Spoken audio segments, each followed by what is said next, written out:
പാലക്കാടേക്ക് പോകുന്നു. കഞ്ചിക്കോട് ജനവാസ മേഖല ഇറങ്ങിയ കാട്ടാന അതിപ്പോഴും അവിടെ തുടരുകയാണ്. റെയിൽവേ ട്രാക്ക് മുറിച്ചു കടന്നെങ്കിലും രണ്ടാമത്തെ ട്രാക്കിൽ നിന്ന് പിന്നീട് വീണ്ടും തിരികെ മടങ്ങി ജനവാസ മേഖലയിലേക്ക് എത്തുകയും ചെയ്തു എന്നുള്ളതാണ് കഴിഞ്ഞ മണിക്കൂറിലെ വാർത്ത. ഇപ്പോൾ ഇത് എക്സ്ക്ലൂസീവ് ദൃശ്യങ്ങളാണ് പ്രേക്ഷകർ കാണുന്നത്. 24-ന്റെ സ്ക്രീനിൽ പതിഞ്ഞ ക്യാമറയിൽ പതിഞ്ഞ ദൃശ്യങ്ങൾ ഇപ്പോൾ പ്രേക്ഷകർക്ക് കാണാം. ശ്രീകുമാരൻ പാലക്കാട് ചേരുന്നു വിവരങ്ങളുമായി. ശ്രീത്ത്, ജനവാസ മേഖലയിൽ തന്നെയാണോ ഇപ്പോഴും ഈ ആനയുള്ളത്? എന്താണ് ഇങ്ങനെ തുരത്തുന്ന സമയത്ത് തിരികെ മടങ്ങാനുള്ള കാരണം? അവിടെ കാട് കയറി പോകാനുള്ള വഴിയില്ലാത്തതാണോ?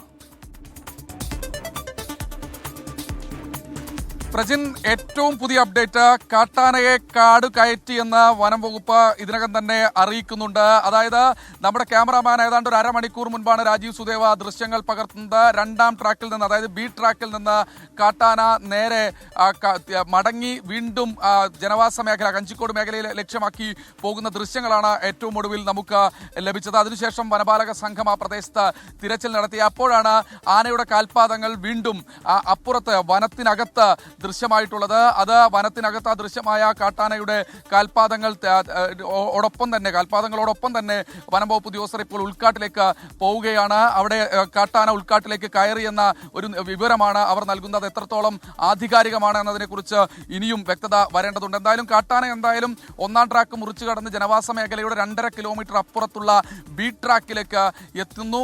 അതിനുശേഷം തിരികെ രണ്ടാമത് വരുന്നു എന്ന ഒരു ദൃശ്യമാണ് നമുക്ക് ലഭിച്ചത്. അതിനുശേഷം കാട്ടാന വീണ്ടും കയറിപ്പോയി എന്നാണ് ഏറ്റവും ഒടുവിൽ വനപാലക സംഘം പറയുന്നത്. പക്ഷേ അവർ തെരച്ചിൽ നിർത്തിയിട്ടില്ല, അല്ലെങ്കിൽ പടക്കം പൊട്ടിക്കുന്ന പരിപാടികൾ അവസാനിപ്പിച്ചിട്ടില്ല. അവർ ഇപ്പോഴും ആ പ്രദേശത്ത് തുടരുന്നുണ്ട്.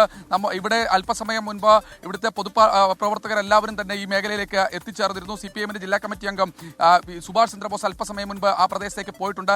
അദ്ദേഹത്തോടും വനം വകുപ്പ് സംഘമടക്കമുള്ള ആളുകൾ ഈ കാട്ടാനയെ കാട് കയറ്റാൻ കഴിഞ്ഞു എന്ന ഒരു വിവരമാണ് ഏറ്റവും ഒടുവിൽ അവർക്ക് പോലും, പൊതുപ്രവർത്തകർക്ക് പോലും നൽകിയിട്ടുള്ളത്. കോൺഗ്രസിന്റെ നേതാക്കളുണ്ട്, BJP-യുടെ നേതാക്കളുണ്ട്, എല്ലാവരും ഈ പ്രദേശത്തേക്ക് എത്തിച്ചേരുന്നൊരു കാഴ്ച ആയിരുന്നു കണ്ടത്. എന്തായാലും 2 ആഴ്ചക്കാലമായി ഈ വനമേഖലയിൽ, ജനവാസ മേഖലയിൽ തുടരുന്ന അള്ളാച്ചിക്കൊമ്പൻ, ഒരു പേരും ആ കഞ്ചിക്കോട്ടെ ജനങ്ങൾ അസിസി സ്കൂളിന് സമീപത്തൊക്കെ എത്തിയപ്പോൾ ഷിബു എന്ന കർഷകന്റെ വീട്ടിന്റെ ചുറ്റുമതിൽ തകർത്തപ്പോൾ ആ ആനയുടെ പേര് അള്ളാച്ചിക്കൊമ്പൻ, തമിഴ്നാട്ടിൽ നിന്ന് വന്ന അള്ളാച്ചിക്കൊമ്പൻ ആണ് എന്ന് ഈ നാട്ടുകാർ ആ പേര് പോലും നൽകി കഴിഞ്ഞു. എന്തായാലും ഉൾവനത്തിലേക്ക് കയറ്റി വിട്ടിട്ടുണ്ട്.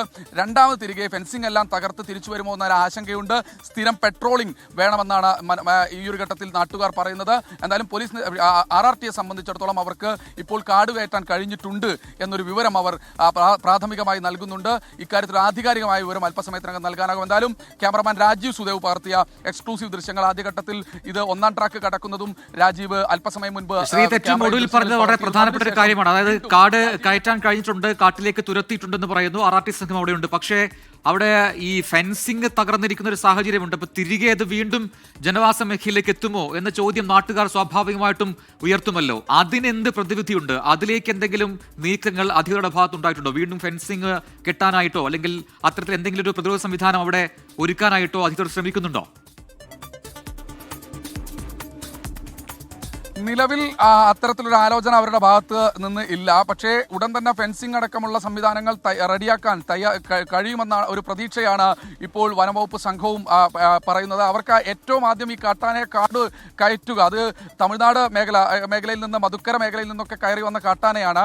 അതുകൊണ്ട് തന്നെ ഇതിന് എത്രയും പെട്ടെന്ന് കാട് കയറ്റുക, ഇതിന്റെ വഴി ഒരുപക്ഷെ അതിന് കാടെത്തിക്കഴിഞ്ഞാൽ അതിന് തിരികെ മടങ്ങാനുള്ള വഴി തിരിച്ചറിയുമെന്നാണ് പറയുന്നത്. അതിലും ഏറ്റവും വലിയൊരു ആശങ്ക, ഈ കാട്ടിൽ PT-14 അടക്കമുള്ള ഏതാണ്ട് 16ഓളം വരുന്ന ആനകൾ ഈ മേഖലയിൽ ഇപ്പോഴും തുടരുന്ന ഒരു സാഹചര്യമുണ്ട്. അതായത് ഈ വനമേഖലയിൽ ഇപ്പോഴും തുടരുന്ന ഒരു സാഹചര്യമുണ്ട്.